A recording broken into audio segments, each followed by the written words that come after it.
오늘은 2월 첫 주일입니다. 2월 한 달도 우리 사랑하는 성도님들 하나님의 주시는 은혜와 평강이 가득한 한 달이 되시기를 주님의 이름으로 축복합니다. 세상을 살아가면서 만나는 사람들을 보면서 참 아름다운 모습과 경건한 말을 많이 하는 사람들을 보게 됩니다. 그런데 그 가운데에도 하나님을 찬양하는 일만큼 아름답고 경건한 모습은 없습니다. 오늘도 예배 자리에 나오셨는데 하나님을 찬양하고 하나님 앞에 예배하는 우리 여러분들이 하나님 보시기에 가장 아름답고 기뻐하시는 기쁨의 종들이 되시기를 주님의 이름으로 축원합니다. 조니 에릭슨이라고 하는 미국에 있는 한 여인이 있습니다.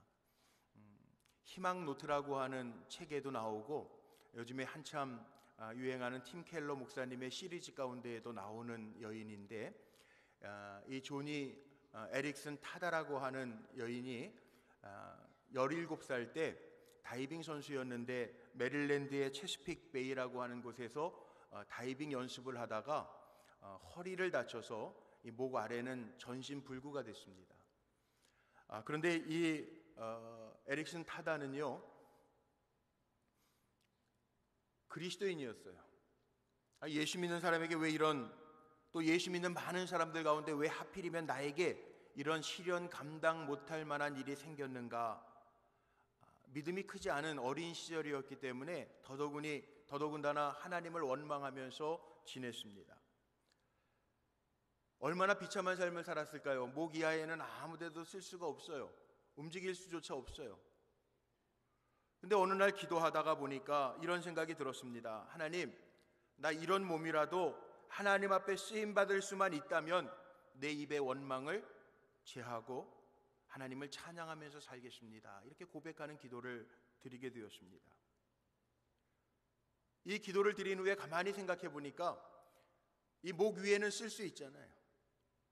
내가 이 목 위에 쓸 수 있는 걸 가지고 어떻게 살아갈까 생각을 하다가 입술에 붓을 물기 시작했습니다. 그리고 예수님의 얼굴을 그리기 시작해서 성화를 그리기 시작합니다.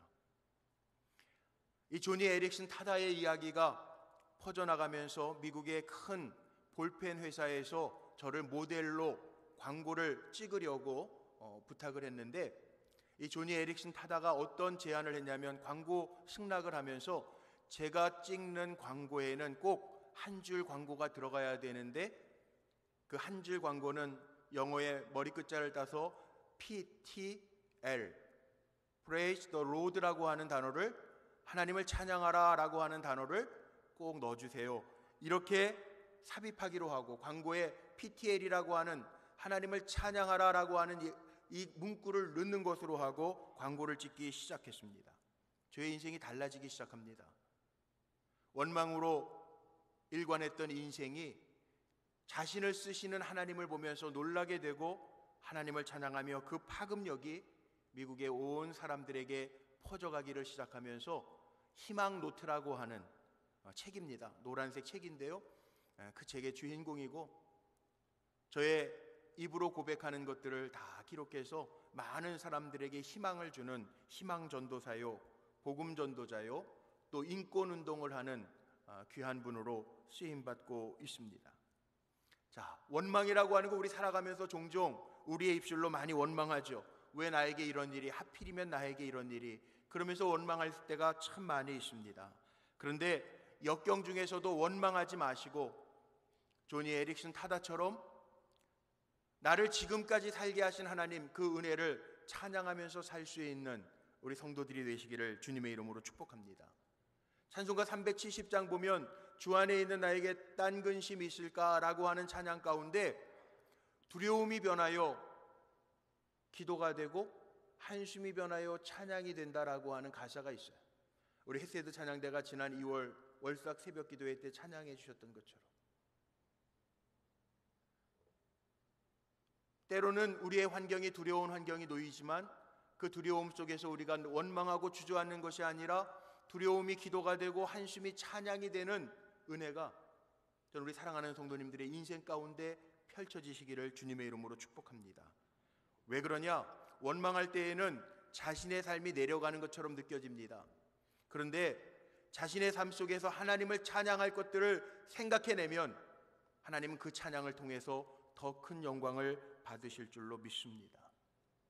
믿음의 사람들에게도 고난이 오냐고요? 옵니다. 사도 바울과 신라도 복음을 전했습니다. 복음을 전하는 일, 하나님이 가장 기뻐하시는 일이죠. 그런데 사도행전 16장 말씀에 보면 사도 바울과 신라도 복음을 전하는 하나님이 기뻐하시는 일을 행하다가 잡혀서 옥중에 갇힙니다. 사도 바울과 신라는 실망하지 않습니다. 옥중에 갇혀서 계속해서 기도하고 찬양하는데 사도행전 16장 말씀에 보면 사도 바울과 신라가 찬양하고 기도할 때 그 옥중에 갇혀 있는 죄수들이 듣더라, 이렇게 표현되어져 있습니다. 옥중에서도요, 하나님의 일을 감당하는 종들은 하나님이 쓰고 계시다라고 하는 사실이에요. 더군다나 기도하고 찬양할 때 옥문이 열려지는 기적도 하나님이 보여주시죠. 찬송의 이유가 여기에 있습니다. 때로는 이 자리에 왜 나에게 이런 일이 있지 원망하시는 성도님들 계시다면 그 원망과 한숨이 변하여 찬양이 되고 기도가 되시기를 주님의 이름으로 간절히 축복합니다. 큰 고난에 있을 때에라도 우리가 찬송을 잃지 아니하고 살아가는 것, 이것이 하나님이 우리에게 원하시는 일이고요. 내 삶 속에 찬송을 잃어버린다면 그때가 가장 큰 위기라는 거죠. 중요한 것은 신앙생활하면서 살다가 보니까 정말 중요한 것은 찬송을 잃지 아니하고 주님을 바라보며 주님을 찬양하면서 살 때 하나님은 감사의 제목과 기쁨의 제목을 우리에게 회복시켜 주실 줄로 분명히 믿습니다. 제가 어렸을 때 모교회인 종교교회 담임 목사님, 지금은 천국 가셨어요. 3년 전에 천국 가셨는데 그 목사님의 간증이 제 마음속에 잘 새겨진 간증이 하나 있습니다. 그 목사님 3년 전 성탄절 전야에 주무시다가 평안하게 천국 가셨어요. 나온용 목사님이신데요, 어렸을 때도 많이 사랑해 주시고 제가 신학대학 들어갈 때 추천서 써주셨던 목사님이신데, 그 목사님 어떤 간증을 하셨냐 하면요, 종교교회 담임 목사 시절에 2년 동안 저 미국에 있는 애틀랜타에 있는 에모리 대학에 가셔서 목사학 박사 공부를 하시는데, 목회하다가 40대 중반에 2년 동안 공부하러 가 계신 거예요. 가족들 다 떠나서. 그런데 에모리 대학에서 공부를 하시면서 그 공부하는 기숙사에 세 친구가 함께 있었는데, 한 분은 우리 감리교 신학대학 총장을 지내셨던 박봉배 목사님이시고, 한 분은 연세대학교 신학대학 총장을 지내셨던 이계준 목사님, 이 세 분, 남 목사님하고 세 분이 공부하면서 같은 방 기숙사를 쓰시는데, 세 분이 이런 약속을 했대요. 그 박봉배 목사님은 영어를 너무 잘하세요. 그 예전에 우리 한국 미 대사였던 레이니 대사하고는 의형제 맺을 정도로 아주 친한 분이, 영어를 능통하게 하시는 분이고, 이계준 목사님은 그 당시에 차가 있어서 라이드하는 거를 다 담당해 주시고, 또 나온용 목사님은 본인이 그런 얘기 하셨는데, 간증하시면서 제주가 매주라 자기는 할 게 없더래요. 그래서 음식 만드는 거하고 설거지는 자기가 하겠다고 약속을 하고 2년을 지나시는데, 어느 날은 음식하고 설거지하면서 마음에 불평이 생기더래. 난 이게 뭐야, 미국 땅에까지 와서 맨날 이거 밥이나 하고 설거지하고 공부도 하지만 영어도 잘 안 되고, 그러니까는 내 식사 단번하면서 쉽지 않으시더라는 거예요. 짜증이 좀 나더라는 거예요. 근데 그 짜증 날 때, 목사도 짜증이 나긴 나죠. 날 때가 있죠. 근데 그 짜증 날 때 짜증 부리지 아니하고요, 갑자기 이런 지혜가 오더래요. 그래, 어차피 해야 될 일이고 다 이렇게 친구들하고 분업하기로 했으니까 이왕 할 거면 기쁜 마음으로 하자. 그리고요, 설거지할 때 주 안에 있는 나에게 딴 근심 있으랴, 그 찬송하면서 설거지하시더라고요. 좋으신 하나님 찬양하면서 설거지했다는 거예요. 그랬더니 삼중 축복이 오더래요. 몸도 편하고 마음도 편하고 은혜도 충만하고. 우리 성도님들도 한번 해보시기 바랍니다. 제가 요즘에 신방 가면 남편들이 이제 은퇴하신 가정에서는요, 삼식이라고 그러더라고요. 삼식이. 삼식이뿐만 아니라 간식까지 챙겨줘야 되는 분들은 종갓나 새끼래요. 뭐 이게 시대가 만들어 놓은 농담이기는 하지만, 근데 삼식이도요 맨날 밥 차려다 주면은 아내가 힘들잖아요. 그때 남편들, 좀 지혜로운 남편들은 여보 오늘 하루만 쉬어봐, 내가 한번 해볼게. 그러면요 저녁에 반찬 달라질 거예요 아마. 그리고 이왕 아내들도요 평생 수고한 남편 위해서요, 그래 내가 새끼를 다 해줄 수 있으니 얼마나 기쁜가. 그리고 힘들고 짜증날 때 혹시 있으면 찬송하면서 한번 해보세요. 하나님이 몸도 편하게 하시고 마음도 편하게 하시고 은혜도 주실 줄로 믿습니다. 이왕 하는 거 찬송하면서 사는 거, 이게 신앙이에요. 찬송은 아무나 하나? 아니에요. 뭐 사랑은 아무나 하나, 무슨 유행가 가사가 있는데 찬송도 아무나 하는 거 아닙니다. 믿음 있는 사람이 찬송하는 겁니다. 하나님이 주인이십니다 고백할 수 있는 사람이 찬송하는 겁니다. 욥이 동방에서 가장 큰 의인이었는데 사단이 와서요 하나님이 자랑하는 욥을 쳤어요. 욥이 자식들도 다 잃었습니다. 재산도 다 잃었습니다. 가지고 있는 가축도 다 죽었습니다. 근데 욥이 하나님을 원망할 줄 알았는데 욥기 1장 21절 말씀에 보면 기가 막힌 욥의 고백이 있습니다. 우리 같이 한번 읽고 고백해 볼까요? 이르되 내가 모태에서 알몸으로 나와 싸운즉 또한 알몸이 그리로 돌아가올지라. 주신 이도 여호와시요 거두신 이도 여호와시오니 여호와의 이름이 찬송을 받으실지니이다 하고. 아멘. 고난 가운데에서도요 주신 자도 하나님, 거두신 자도 하나님, 모든 것의 주인 되시는 하나님을 고백하면서 찬송하고 있어요. 얼마나 귀한 모습입니까? 우리도 환경이 조금 어려워지면 불편해하고 원망하지 말고 주신 자도 하나님, 거두신 자도 하나님, 내 삶을 주장하시는 이도 하나님, 신앙으로 고백하면서 찬송할 수 있는 성도님들 되시기를 주님의 이름으로 축복합니다. 찬송과 삶은 일치가 돼야 돼요. 오늘도 기도하면서 우리 찬양대 입으로만의 찬양이 아니라 삶으로 찬양하게 하옵소서 제가 축복하면서 기도했는데, 삶과 찬송은요 일치가 돼야 됩니다. 찬송할 때만 거룩하고 삶은 개차반이면 안 됩니다. 우리 찬송할 때 이런 찬송하죠. 주님 말씀하시면 내가 가리이다. 주님 멈춰서라 하시면 내가 멈춰서리이다. 입으로는 그렇게 찬송하면서 살아가는 모습 보면 하나님 앞에 묻지도 않아요. 내 마음대로 행하고 내 마음대로 가고 싶은데 다 가고 내 마음대로 죄짓고 살아요. 그럼 하나님 안 기뻐하시는 거죠. 찬송은 우리가 취미생활로 하는 게 아니에요. 성도들이 마땅히 해야 할 본분이 바로 찬양이고, 찬양은 믿음의 꽃이고, 찬양은 믿음의 간음자고, 찬양은 믿음의 확신입니다. 그래서 오늘 예배드리는 우리 찬양하는, 찬송하는, 하나님 앞에 예배하면서 경배하는 우리 찬양대뿐만 아니라 모든 성도들이 입으로만 찬양이 아니라 내 삶으로 하나님 앞에 찬양하며 하나님이 기뻐하시는 종들이 되시기를 주님의 이름으로 축복합니다. 오늘 말씀의 제목을 어찌 찬양하지 아니할까, 어찌 찬양하지 아니할까, 왜 찬양해야 되는지를 말씀드리려고 하는데 간단하게 세 가지만 좀 말씀드리려고 해요. 오늘 말씀 속에 보면 찬양해야 될 이유가 분명하게 나오는데, 위로의 아버지, 우리를 위로하시는 하나님이라는 것, 하나님만이 나의 위로자가 되시기 때문에 그 하나님을 찬양하라는 거죠. 독일의 아우슈비츠 수용소는 유대인이 많이 학살되었던 아주 잔혹한 수용소였습니다. 유대인들이 그곳에서 눈물 흘려가면서 많이 죽어갔습니다.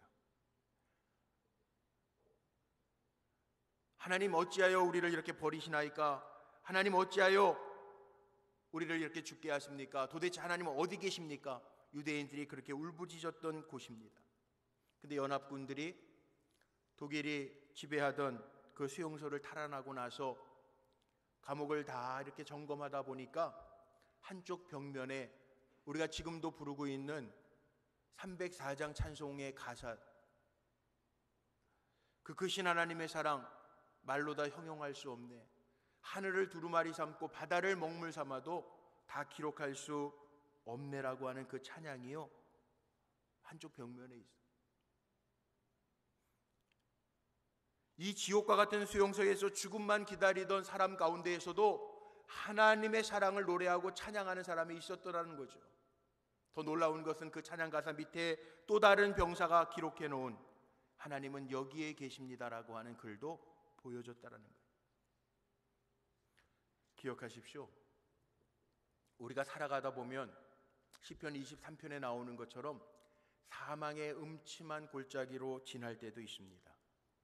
메마른 것 같은 광야를 지날 때도 있고 넘실거리는 인생의 파고가 다가오는 인생을 살 때도 있습니다. 그러나 우리가 두려워하지 않을 이유는 분명합니다. 우리를 위로하시는 하나님이 우리와 함께 하시기 때문입니다. 마태복음 28장 20절, 마태복음의 마지막 장 마지막 절에 보면 주님의 약속입니다. 내가 세상 끝날까지 너희와 항상 함께 있으리라. 임마누엘 주님은요, 우리와 늘 동행하신대요. 내가 연약하다고, 내가 위기에 있다고 나를 버리신 것이 아니라 언제나 어디서나 나와 함께 하시는, 세상 끝날까지 나와 함께 하시는 주님이신 줄로 믿습니다. 그 위로자 되신 하나님이 우리와 함께 하시기 때문에 우리는 어느 자리에서나 언제든지 그 하나님을, 위로하시는 하나님을 찬양하면서 산다는 거죠. 우리 교회 여자 권사님 중에 한 분이요, 매일 드려지는 예물 가운데 이런 기도의 제목을 적어서 내시는 권사님 계세요. 나의 눈물을 닦아주신 하나님 감사합니다. 매주마다 나의 눈물을 닦아주신 하나님 감사합니다. 그 감사 예물을 올려요. 매주 올라옵니다. 하나님은 위로의 하나님이신데, 위로의 아버지신데, 우리가 힘들고 어려울 때에도 우리를 버려두신 것이 아니라 아파하는 내 곁에서 내 눈물을 닦아주시는 좋으신 하나님이신 것 기억하며 사시기를 바랍니다. 두 번째, 왜 우리가 찬양해야 되는가? 우리가 찬양할 때 하나님이 영광 받으시기 때문에 그렇습니다. 혹시 영화 보신 분 계신지 모르겠는데 참 오래된 영화죠. 낮은 대로 임하소서, 안요한 목사님의 일대기를 그린 영화가 있습니다. 저는 이 안요한 목사님 간증하는 거 어렸을 때 들은 기억이 나요. 아마 지금 생전에 계신지 모르겠는데 생전에 계셔도 한 80은 넘으셨을 텐데, 이 안요한 목사님이 목사님 아들이에요. 근데 목사님 아들임에도 불구하고 영화에도 나오고 간증에도 나오고 안요한 복음, 그래가지고 요한 복음 거꾸로 만들어가지고요, 사람들, 믿는 사람들 괴롭히고, 아버지가 목회하시는데도 교회 나오는 성도들 괴롭히고 골탕 먹이던 반항하였어요. 그런데 병으로 말미암아 시력을 잃게 됩니다. 건강할 때에는 안요한 복음 하나님 앞에 대들고 신앙생활하는 사람 괴롭히던 사람이었는데 약해졌습니다. 소경이 되고 나서는 하나님을 체험하고 하나님을 위한 삶을 살아갑니다. 이제까지 내가 산 것도 주님의 은혜라 고백하면서 오히려 연약한 가운데 더 많은 사람들을 세워주고, 좋은 조건에서 살 때보다 아플 때, 연약해졌을 때 많은 사람들에게 희망을 주는 삶을 살아갔던 목사님이죠. 그도 그런 고백을 하죠. 잘 나갈 때보다 더 중요한 것, 내가 낮은 데 있을 때에도, 어려운 처지에 있을 때에도 주님은 내 곁에서 나를 위로하시는 하나님이라는 거예요. 저는 우리 불꽃교회가 예배 드릴 때마다 이 자리에서 하나님의 위로를 받고, 또 하나님의 대리인으로서 성도님들, 우리 장로님들, 목회자들, 권사님들, 함께 신앙생활하는 성도들을 통해서 위로받는 위로의 충전소가 되기를 주의 이름으로 간절히 축복합니다. 오늘 4절 말씀에 보면 이런 말씀이 있어요. 우리의 모든 환난 중에서 우리를 위로하사 우리로 하여금 하나님께 받는 위로로서 모든 환난 중에 있는 자들을 능히 위로하게 하시는 이시로다. 우리 하나님께 위로받고요, 또 세상에 나가서 엿새를 살 터인데 우리 또한 위로자가 되어서 우리보다 연약한 이들의 위로, 고난을 담당해주고 위로하는 삶을 살라는 거예요. 사실 고통을 맛본 사람이 그 고통이 얼마나 큰지 아픈지 알아요. 눈물의 떡을 먹어본 사람이 그 눈물의 떡이 얼마나 힘든지 알아요. 실패를 경험해 본 사람이 그 실패가 얼마나 쓰라린지 알아요. 살다가 보면 별의별 일 다 만납니다. 인생을 살면서 가장 큰 위기의 위기 지수를 보라고 하면 평생 함께 살았던 배우자의 죽음이 위기 지수 100이에요. 우리 교회 가운데에도요, 교회 안에서도 사랑하는 배우자를, 아내를, 남편을 잃은 성도님들이 계세요. 그런데 목사님, 제가 언제가 제일 흐뭇하고 좋았는지 아세요? 같은 아픔을 겪었던 믿음의 동료들이요, 아내를 잃은, 남편을 잃은 내 옆에 있는 동료를 위로하기 위해서 함께 기도해주고 함께 바람 좀 쐬자 그러고 갔다 왔대요.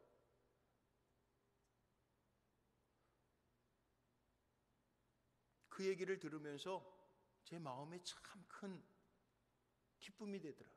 그래, 살다가 보면 이렇게 저렇게 생각지도 못했던 아픔과 위기를 당할 때가 있는데, 그 아픔을 당했던 선배 동료들이요, 주님의 말씀으로 위로해주고 기도해주고 함께 바람 좀 쐬자고 그래서 자기가 아팠던 거 다 이렇게 차 타고 돌아다니고 바람 쐬면서 위로해주고, 그래서 새 힘 얻었다고 그러고 기도해주는 분들이 있어서 좋다고 그러고 하는 고백을 들으면서 제 마음이 참, 그래, 이게 목회고 이게 믿음의 성도들이 함께 나누는 사랑이구나, 그렇게 깨달을 때가 있었어요. 가장 적합한 위로자는요, 남들이 안 될 때 잘 되는 사람이 위로자가 아니더라고요. 요즘에 정시대학 합격자 발표를 하고 있습니다. 지금도 아직 발표를 기다리는 부모님들이 계세요. 그런데 그 부모님들에게는 믿음의 동료들 가운데 이미 수시로 좋은 대학에 합격한 친구가 그 가정이 위로가 되는 게 아니고, 3수 4수 겪었던 가정에 권사님이 한마디 툭 던져주는 게 그게 위로가 된다는 거예요. 사업이 어려운 분들이 있습니다.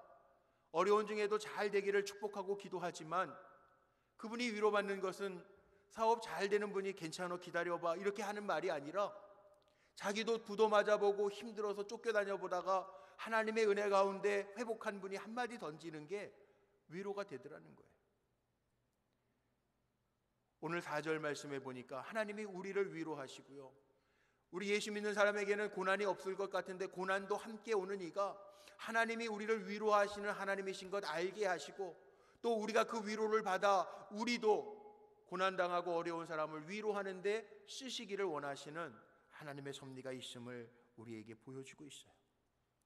히브리서 2장 18절 말씀에 보면요, 예수님조차도요, 그가 시험을 받아 고난을 당하셨은즉 시험 받은 자들을 능히 도우실 수 있느니라. 주님이 우리에게 좋은 위로자가 되시는 까닭은 예수님이 하늘 보좌에만 계시지 아니하고 우리 인간 세상에 오셔서 우리를 위하여 당하실 시험과 고난을 다 당하셨기에 주님이 우리의 위로자가 되시는 거죠.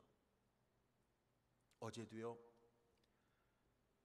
토요일날 뿌리반 이른 아침부터 우리 한 100여 명의 새가족들과 함께 기도원에 올라가서 말씀 나누고 기도하고 축복하고, 그리고 저녁에 내려왔어요. 간증들을 하시는데요, 어떤 성도님의 가정은 24년 만에 부부가 처음 이런 수양회를 올라왔대요. 어떤 분은 마음에 응어리가 있어서 기도도 안 나왔는데 어제 기도하면서 마음이 뻥 뚫렸다고 하시는 권사님도 계시더라고요. 성도들이 서로 섬겨가며 부둥켜 안고 기도해 주면서요, 연약한 분들, 사업의 문제를 가지고 있는 분들 둘러싸서 함께 연결하면서 기도하면서 간증하는데 위로받았습니다 라고 하는 분들, 하나님의 음성을 들었습니다 하는 분들 얼마나 많은지 몰라요. 제가 다시 한번 느낀 게 있어요. 오늘도 예배 자리에 나오셨는데 주님의 십자가의 위로가 오늘 예배드리는 성도님들 가운데 임하시기를 주님의 이름으로 축복합니다. 육신이 연약해서 힘들어하는 분들에게 주님의 보혈의 피로 씻겨주시는 은혜와 위로가 임하시기를 주님의 이름으로 축복합니다. 마음에 상처가 있는 분들에게 주님이 천군 천사를 동원하셔서 상처난 마음을 어루만져 주시는 위로가 임하시기를 주님의 이름으로 축복합니다. 결국은 위로가 능력이더라고요. 위로가 있으면 새 소망을 가지고 일어날 수 있어요. 위로가 있으면 그 위로 때문에 내 믿음의 신앙의 자산이 되어서 일어나요.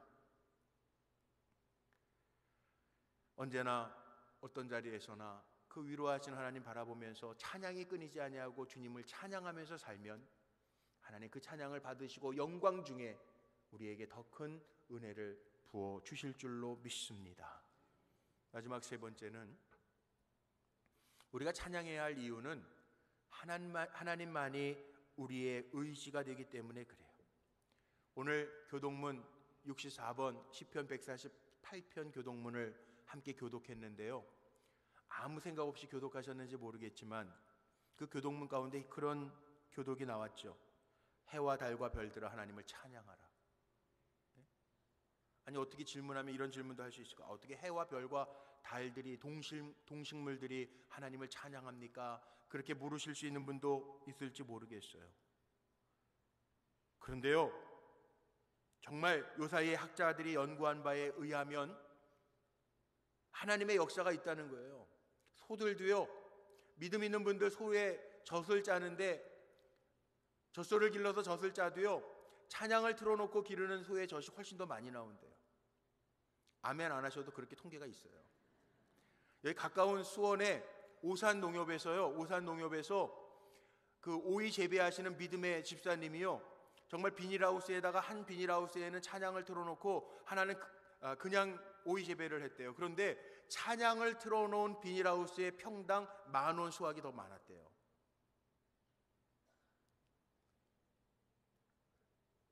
우리도 한번 해보세요.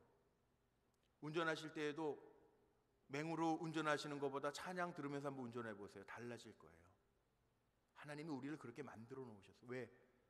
이사야서 43장 21절 말씀처럼 우리를 하나님이 만들어 놓으신 목적은 우리를 통해서 하나님이 찬양 받으시기 위해서. 찬송과 노래를 하나님이 듣기를 원하시는 거 아니에요. 나를 통해서 하나님 찬양 받기를 원하신다는 거예요.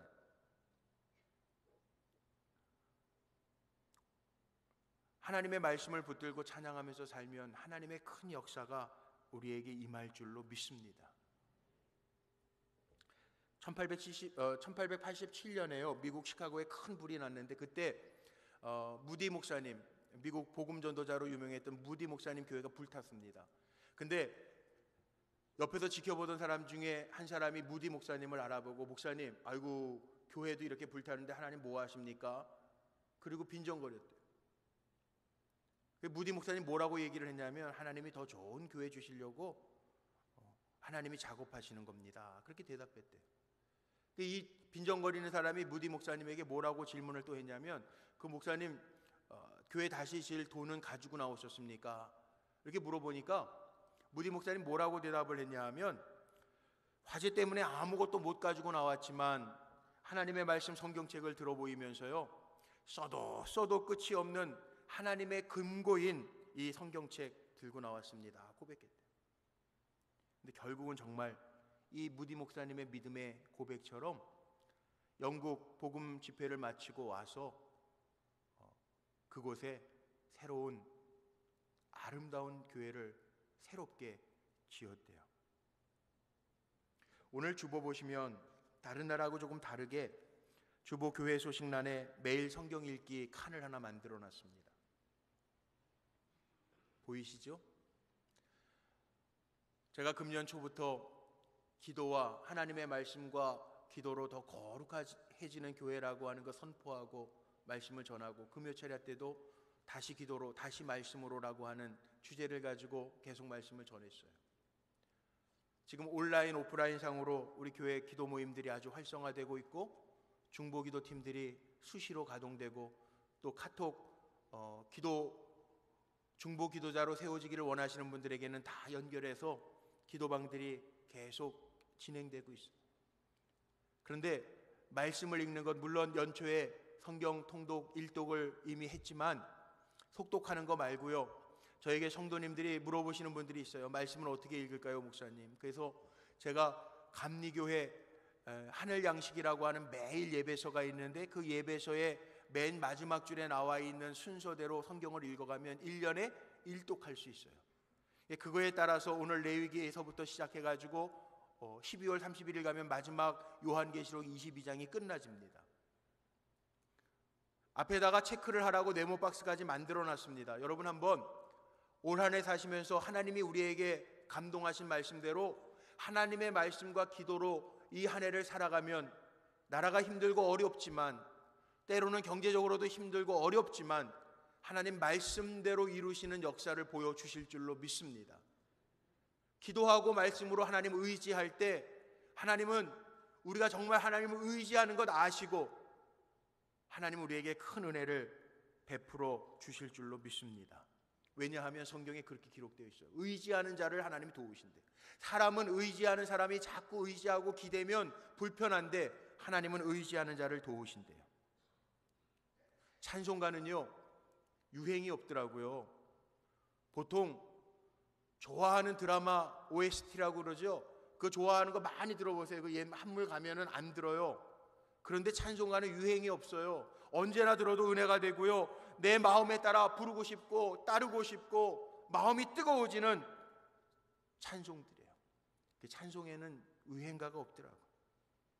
우리 사랑하는 성도님들, 하나님을 의지하면서 찬양하는 가운데 하나님 주시는 새 힘이, 우리를 도우시는 하나님의 역사가 우리 성도님들에게 가득하시기를 주님의 이름으로 축복합니다. 시편 42편 11절 말씀에 다윗도 이렇게 고백합니다. 우리 같이 한번 고백해 볼까요? 내 영혼아, 내가 어찌하여 낙심하며 어찌하여 내 속에서 불안해하는가? 너는 하나님께 소망을 두라. 나는 그가 나타나 도우심으로 말미암아 내 하나님을 여전히 찬송하리로다. 아멘. 하나님 찬송하며 사시기를 바랍니다. 마지막 이야기 하나 드리고 오늘 말씀 마칩니다. 간호사로 살아가던 어느 간호사님이 설암, 혀에 암이 생겼어요. 병원에서 약한 사람을 치료하던 분이었는데 설암이 되어서 혀를 절단하는 수술을 하게 되었는데, 그 수술을 하면서 병원에서 일하던 분이니까 친한 의사 선생님이 아이고 이제 혀 수술하면 말하는 거 불편하고 소리밖에 안 날 텐데 어떡하노? 하고 싶은 말 있으면 지금 다 해봐요. 그러고 말을 했어요. 그랬더니 이 간호사님이 뭐라고 고백을 했냐면, 그동안 말할 수 있었음이 큰 은혜이며 감사였습니다. 이렇게 고백하고 조용히 찬양을 시작하더래요. 나 같은 죄인 살리신 그 은혜 놀라와. 그러면서 이 찬양을 마친 후에 그 간호사님이, 이후로는 제가 입으로는 찬양 못하지만 전 마음으로 계속해서 하나님을 찬양하면서 살겠습니다. 그렇게 고백하더래요. 진심으로 하는 찬양은요 이런 찬양이에요. 우리 찬양대원들도, 우리 사랑하는 성도님들도, 하나님은 내가 입술로 찬양하는 것도 받으시지만 하나님이 찬송가를 들으시는 것을 원하시는 것이 아니라 내가 하나님의 영광이 되어 찬양이 되는 삶을 살기를 하나님은 원하고 계신 거죠. 오늘도 우리에게 이렇게 좋은 예배당에서 주님을 찬양하도록 예배 시간을 우리에게 주셨는데, 선하심과 인자하심을 찬양하고 내 인생의 종일토록 평생토록 하나님의 크신 은혜와 능력과 역사하심을 찬양하며 살기로 다짐하며 나아가는 귀한 종들이 다 되시기를 주님의 이름으로 축원합니다. 기도하시겠습니다.